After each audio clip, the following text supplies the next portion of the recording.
سبحانك إني كنت من الظالمين لا إله إلا أنت سبحانك إني كنت من الظالمين لا إله إلا أنت سبحانك إني كنت من الظالمين لا إله إلا أنت سبحانك إني كنت من الظالمين لا إله إلا أنت سبحانك إني كنت من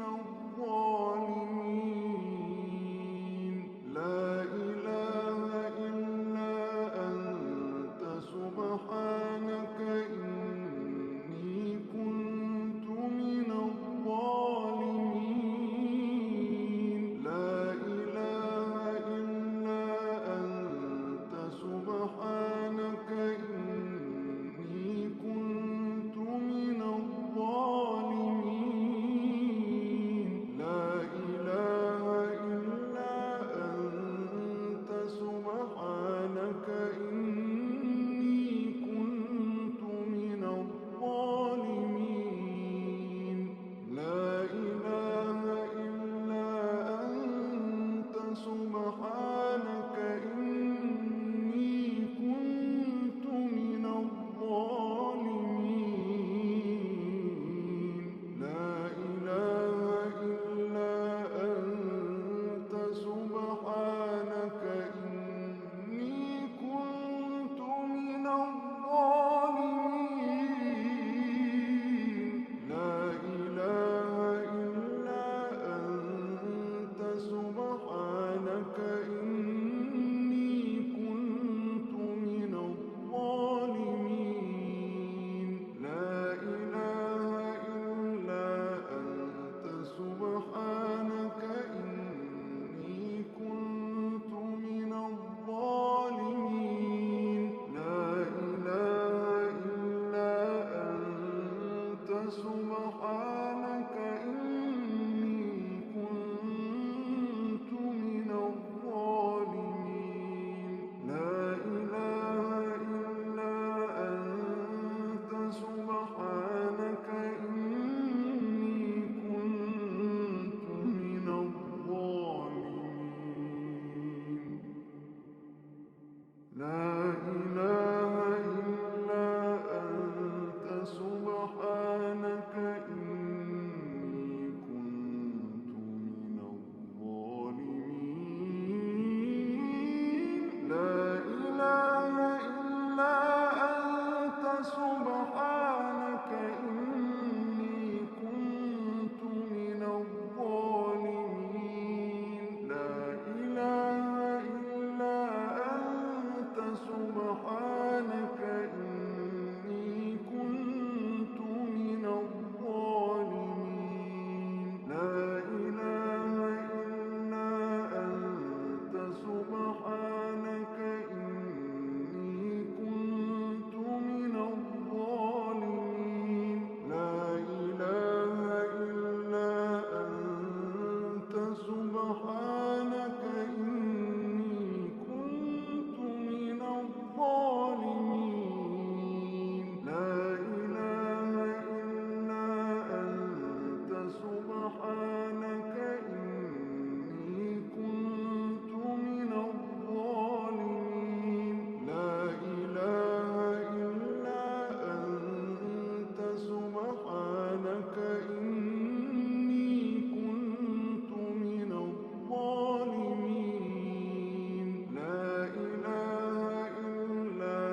اعترفوا بأنهم ملكه وعبيده. They finally admit that they are in the dominion.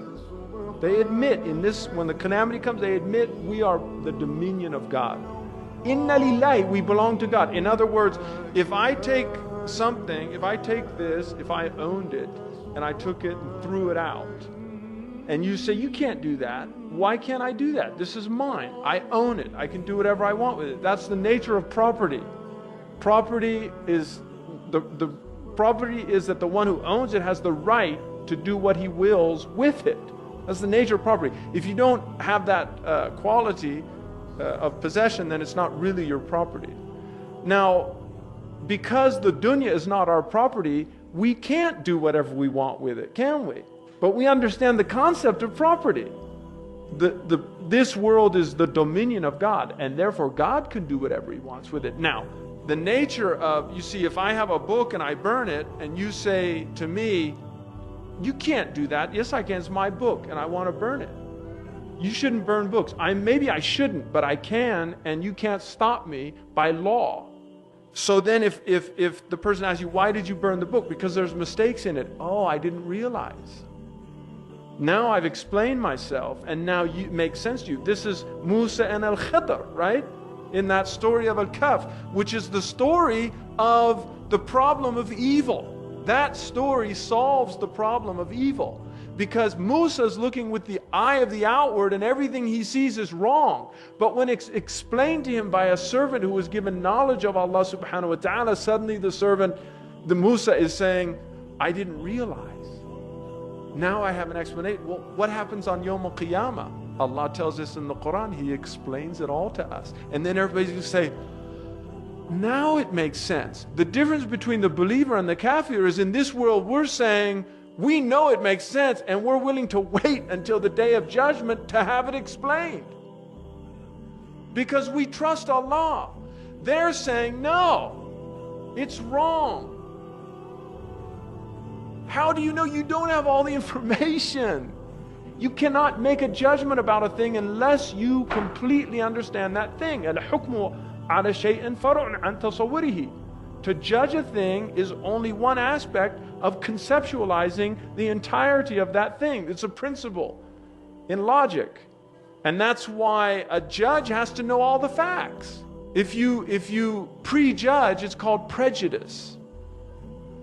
And it's considered to be a moral vice, to be prejudiced. So we cannot prejudge God. We don't have that right to do that. We cannot prejudge Allah subhanahu wa ta'ala, because Allah subhanahu wa ta'ala is the one who knows all things. وَمَا أُوتِيتُ مِنَ الْعِلْمِ إِلَّا قَلِيلًا. And as for you, you have only been given a small amount of knowledge. But I will end this by saying, read history. These are not bad times. Muslims shouldn't be so negative. There's been much worse times. I mean, there's aspects that are bad about this time, and certainly one of the greatest calamities of the time is that we don't have a lot of people of knowledge anymore, and we don't have levels of deen and things like this. But just in terms of outward dunya calamities, this period is nothing if you read history. It's nothing. The real calamities of this age are spiritual calamities. They're not worldly calamities. So what we should be, if we're going to weep over the calamities of the age, we should be weeping about the loss of iman, about the lack of religion, about the lack of spirituality. We shouldn't be weeping about all this stuff we see out there, because it's just not that bad. I'm sorry.